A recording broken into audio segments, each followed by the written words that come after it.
Dans ces dimanches du temps pascal, pas beaucoup de surprises, nous enchaînons ces grandes images de l'Église, le bon pasteur dimanche dernier et aujourd'hui la vigne. Attention, on pourrait croire qu'on connaît tellement la parabole qu'il n'y a pas besoin de l'écouter, mais j'attire votre regard sur une petite surprise. La parabole de la vigne, si je vous demandais spontanément de la résumer, je pense que vous me diriez, eh bien, nous sommes les sarments, que Jésus est le pied de la vigne, le cep, et il faut que le sarment demeure sur le cep pour porter du fruit.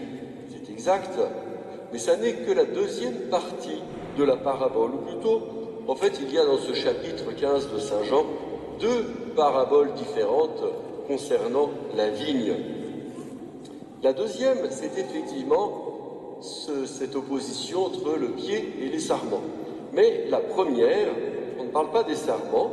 Jésus dit « Moi, je suis la vraie vigne et mon Père est le vigneron ». Les deux personnages ici sont le Christ qui est la vigne et le Père qui est le vigneron. Donc, je vous engage ici à essayer de considérer cette personne du vigneron. Quand on lit l'Évangile, on se dit que ça n'est pas très difficile d'être vigneron. Il y a deux choses au choix, soit il coupe, soit il coupe. Ben oui, tout sarment qui ne porte pas de fruit, mon Père l'enlève, il le coupe, et tout sarment qui porte du fruit, il le taille. Si c'est pas pareil, voilà. Non, il l'émonde. Il le taille pour que le fruit qui va rester soit le plus beau et le meilleur. Alors j'espère qu'il ne fait pas comme dans nos très très grands vignobles.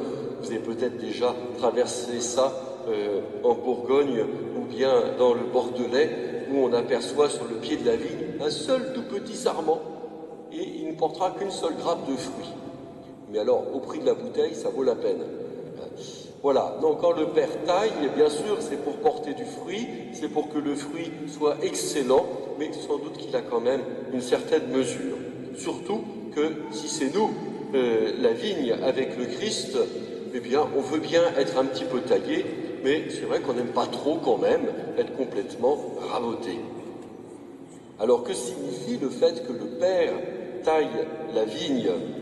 Bon, on a compris, celui qui ne porte pas de fruits, eh bien, il ne peut pas vivre dans le Christ, il n'y a pas sa place, et c'est bien triste.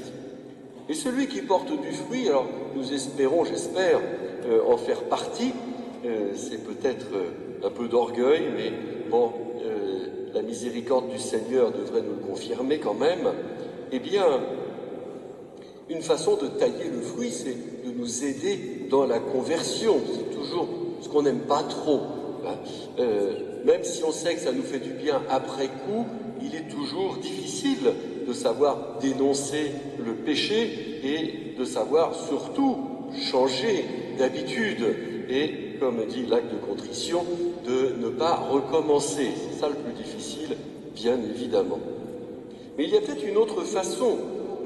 Ici, je suis dans l'aspect pénitentiel, mais tailler le fruit, tailler le sarment pour qu'il porte un bon fruit, parfois c'est aussi nous bousculer tout simplement. Ce sont des appels que l'on n'attend pas, tout à coup, une mission qui nous est proposée, à laquelle je n'avais pas pensé. C'est accepter de sortir un peu de ses habitudes, c'est être à l'écoute de l'autre, c'est être peut-être également inventif. Oui, globalement, on a une habitude de la vie chrétienne, mais les fruits qu'elle peut porter en nous sont peut-être beaucoup plus vastes que ce que j'ai réussi à imaginer jusqu'ici, ou ce que j'ai osé faire jusqu'ici. Là aussi, il faut cet encouragement du Père, c'est lui qui prend soin de la vigne. Alors parfois je me dis, oulala, mais c'est bien compliqué, quand je vois le monde entier, tout ce qui va mal, qui suis-je, moi, pauvre petit chrétien, pour faire rayonner la foi de Jésus et pour l'annoncer à ce monde qui a l'air bien sourd. Mais n'ayons pas peur, puisque c'est le Père qui prend soin de la vigne et qui fait en sorte qu'elle porte du fruit. Donc il faut que j'entre moi-même dans cette confiance avec le Père. Une vigne qui n'a pas de vigneron, eh bien, elle va rapidement devenir une vigne folle, et elle portera des raisins désordonnés et pas très beaux. Mais nous avons cette chance d'être dans la main du Père. Sachons l'accueillir avec joie et sachons lui faire confiance. C'est vrai en particulier en ce dimanche où l'Église d'Île-de-France nous invite à prier pour les vocations. Cette journée de prière a été retardée pour nous d'une semaine afin de sortir des vacances scolaires.